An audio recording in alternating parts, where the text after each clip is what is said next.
말씀 앞에서 경외함으로 주께 홀로 섭니다. 생명의 말씀 읽고 순종해 주를 예배합니다. 기록된 말씀 힘이 있어서 진리로 우리 거룩해 하며 거룩한 말씀 세세 영원히 복음이 되어 말씀하시네. 하나님 말씀에 두려워 떠는 자, 그 말씀에 생명을 거는 자, 한 사람 찾으시는 주님의 약속을 믿어. 하나님 말씀에 명을 거는 자, 순종하며 주 따라가는 자, 영원한 하나님 나라 이뤄갈 주의 교회여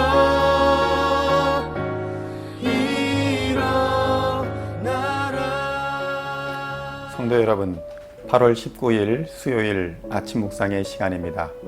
오늘도 하나님의 은혜와 평강이 여러분의 가정과 직장과 사역 위에 함께 하시기를 우리 주님의 이름으로 기도합니다. 오늘은 고린도전서 4장 6절로 13절까지의 말씀을 본문으로 부끄럽게 생각해야 할 것들이라는 제목으로 은혜의 말씀을 함께 나누고자 합니다. 먼저 제가 본문을 봉독해 드리겠습니다. 형제들아, 내가 너희를 위하여 이 일에 나와 아볼로를 들어서 본을 보였으니 이는 너희로 하여금 기록된 말씀 밖으로 넘어가지 말라 한 것을 우리에게서 배워 서로 대적하여 교만한 마음을 가지지 말게 하려 함이라. 누가 너를 남달리 구별하였느냐? 내게 있는 것 중에 받지 아니한 것이 무엇이냐? 내가 받았은즉 어찌하여 받지 아니한 것 같이 자랑하느냐? 너희가 이미 배부르며 이미 풍성하며 우리 없이도 왕이 되었도다. 우리가 너희와 함께 왕 노릇하기 위하여 참으로 너희가 왕이 되기를 원하노라. 내가 생각하건대 하나님이 사도인 우리를 죽이기로 작정한 자 같이 끄트머리에 두셨음에 우리는 세계 곧 천사와 사람에게 구경거리가 되었노라.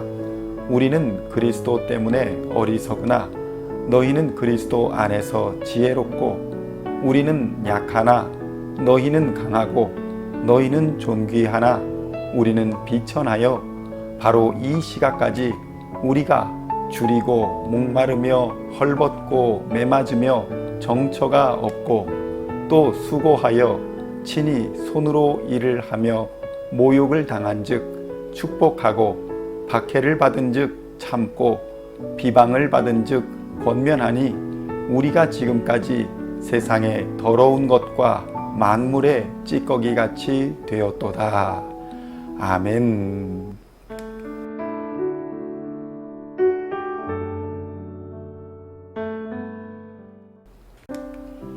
성도 여러분, 후한무치라는 고사성어가 있습니다.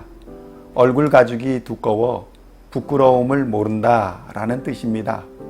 뻔히 드러날 거짓말이나 잘못을 저질러 놓고도 전혀 뉘우칠 줄 모르는 경우에 쓰이는 말입니다. 요즘 한국에선 낯두꺼운 정치인이나 아니면 말고식의 보도를 일삼는 사이비 언론을 묘사할 때 자주 등장하는 말이기도 합니다. 오늘 본문의 고린도 교회는 당시에 극심한 분열을 겪고 있었습니다. 그런데 이 분열과 다툼 속에서 그리스도인이라 하는 고린도 교회 사람들은 너무나도 뻔뻔했습니다.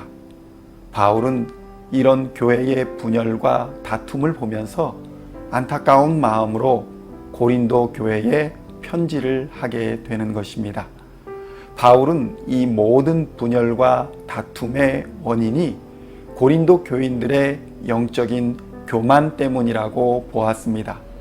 고린도전서 4장 6절로 8절까지의 말씀입니다. 형제들아, 내가 너희를 위하여 이 일에 나와 아볼로를 들어서 본을 보였으니 이는 너희로 하여금 기록된 말씀 밖으로 넘어가지 말라 한 것을 우리에게서 배워 서로 대적하여 교만한 마음을 가지지 말게 하려 함이라. 누가 너를 남달리 구분하였느냐? 내게 있는 것 중에 받지 아니한 것이 무엇이냐? 내가 받았은즉 어찌하여 받지 아니한 것 같이 자랑하느냐? 너희가 이미 배부르며 이미 풍성하며 우리 없이도 왕이 되었도다. 우리가 너희와 함께 왕노릇하기 위하여 참으로 너희가 왕이 되기를 원하노라. 아멘. 성도 여러분, 오늘날에도 이러한 영적 교만에 빠져 교회의 규모로 교인들을 판단하고 마치 큰 교회인이 큰 사역을 하고 있다는 착각을 하는 사람들을 보게 됩니다. 하나님에게 교회의 외적인 크기가 뭐 그리 대단하겠습니까? 그러나 세상적인 시각으로 보면 교회의 외양은 성공과 실패를 가르는 중요한 기준이 되기에 이 일로 교만하여 넘어지는 사람이 많은 것이 현실입니다. 그렇다면 성도로서 부끄러움을 알고 겸손한 자가 되려면 우리는 무엇을 부끄럽게 여겨야 하는 것일까요? 첫째로는 하나님께로부터 은혜로 받은 것을 자기 것인 양 자랑하지 말아야 한다는 것입니다. 고린도전서 4장 7절의 말씀입니다. 누가 너를 남달리 구별하였느냐? 내게 있는 것 중에 받지 아니한 것이 무엇이냐? 내가 받았은즉 어찌하여 받지 아니한 것 같이 자랑하느냐? 아멘. 성도 여러분, 우리의 재물이나 물질적인 은혜를 포함하여 인간이 가진 모든 것, 그러니까 생명이나 재산, 친구, 건강 등의 모든 것은 하나님께로부터 받아 가졌다는 것을 우리는 인정해야 할 것입니다. 요한복음 3장 27절의 말씀입니다. 요한이 대답하여 이르되 만일 하늘에서 주신 바 아니면 사람이 아무것도 받을 수 없느니라. 아멘. 우리가 이것을 인정하지 않을 때 인간은 돌이킬 수 없는 교만의 길로 나아가게 되며 분쟁과 다툼의 속으로 들어가게 되는 것입니다. 그리스도인이 가장 소중하다 여기는 영생의 복도 전적으로 예수 그리스도를 통하여 하나님께서 베푸시는 전적인 은혜의 선물이라고 할 때에 인간은 자랑할 것이 하나도 없는 존재인 것임을 우리는 인정하고 영광을 하나님께 돌려야 할 것입니다. 마땅히 하나님께 돌려야 할 영광을 가로채는 죄악을 범하지 말아야 할 것입니다. 둘째로는 성도가 굶주린 자, 가난한 자를 생각하지 않고 사람들 앞에서 왕 노릇하는 것은 부끄러운 일임을 깨달아야 합니다. 고린도전서 4장 8절의 말씀입니다. 너희가 이미 배부르며 이미 풍성하며 우리 없이도 왕이 되었도다. 우리가 너희와 함께 왕 노릇하기 위하여 참으로 너희가 왕이 되기를 원하노라. 아멘. 인간의 부에 대한 욕심은 상대적인 것이어서 만족함이 없으며 그 탐욕은 결코 채워지지 않습니다. 고린도는 당시 가난한 도시가 아니었습니다.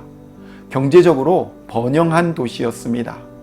그래서 고린도의 교인들은 경제적인 풍요가 오히려 걸림돌이 되었습니다. 성도들이라고 한다면 마땅히 하나님의 나라를 소망하며 현실에 죄악된 요소들과 싸워 나가야 하는데, 그들 삶의 경제적인 풍요는 현실에 안주하고자 하는 신앙을 형성하였을 뿐만 아니라 서로를 지배하는 왕노릇을 하고자 혈안이 되어가고 있었다는 것입니다. 그래서 그들의 외양은 그럴듯한 그리스도인으로 보일지는 몰라도 심각한 영적 빈곤에 빠져 있었음을 우리는 주의해서 살펴보아야 할 것입니다. 오늘날 여전히 세계 곳곳에서는 복음을 전하는 자들이 목마르고 헐벗고 매맞으며 핍박을 당하고 있는데, 마치 고린도 교회처럼 이러한 것에는 전혀 관심을 두고 있지 않은 것을 보게 됩니다. 바울은 이것을 지적하고 있는 것입니다. 이것은 그리스도인으로서 마땅히 부끄러운 일임을 우리는 알아야 할 것입니다. 이웃의 고통과 이웃의 가난과 이웃의 굶주림, 그리고 아픔을 외면하는 교회는 부끄러움에 책망을 들을 뿐입니다. 마지막으로 스스로를 지혜롭다, 강하다, 존귀하다 생각하는 것은 성도에게는 부끄러운 일임을 알아야 합니다. 고린도전서 4장 10절의 말씀입니다. 우리는 그리스도 때문에 어리석으나 너희는 그리스도 안에서 지혜롭고, 우리는 약하나 너희는 강하고, 너희는 존귀하나 우리는 비천하여. 아멘. 성도 여러분, 본문에서 사도들이 미련하게 된 이유는 세상이 미련하다고 여기는 예수 그리스도를 전하기 때문이었습니다. 우리는 예수 그리스도와 십자가의 미련한 것을 전하기 위해 스스로를 낮추고 겸손해야 할 것입니다. 정말 강한 사람만이 복음을 전하는 험난한 사역을 감당할 수 있는 것입니다. 성도 여러분, 우리가 부끄럽지 않게 살아야 한다는 것은 교만하게 살아야 한다는 의미가 아닙니다. 하나님의 은혜와 능력을 바로 깨닫는다면 우리는 미련하게 보이는 예수 그리스도의 십자가만을 붙들고 하나님께로 나아갈 수 있게 되는 것입니다. 그것이 진정으로 지혜로운 것이며, 진정으로 용기 있는 행동이며, 진정으로 존귀한 행동임을 기억하시고, 오늘도 하나님이 기뻐하시는 진정한 그리스도인으로서 하나님을 사랑하고 이웃을 사랑하는 일에 힘쓰시는 우리 시온의 성도님들이 다 되시기를 우리 주 예수님의 이름으로 간절히 축원드립니다. 기도하시겠습니다. 하나님 아버지, 우리의 교만함과 후안무치함을 용서하여 주시옵소서. 날마다 예수의 십자가만을 의지하고 믿음의 길을 담대하게 걸어가게 하옵소서. 최후 승리를 믿으며 행진하는 성도들의 하루하루 위에 하나님의 평강과 은혜를 부어 주시옵소서. 우리를 구원하신 우리 주 예수님의 이름으로 기도하옵나이다. 아멘.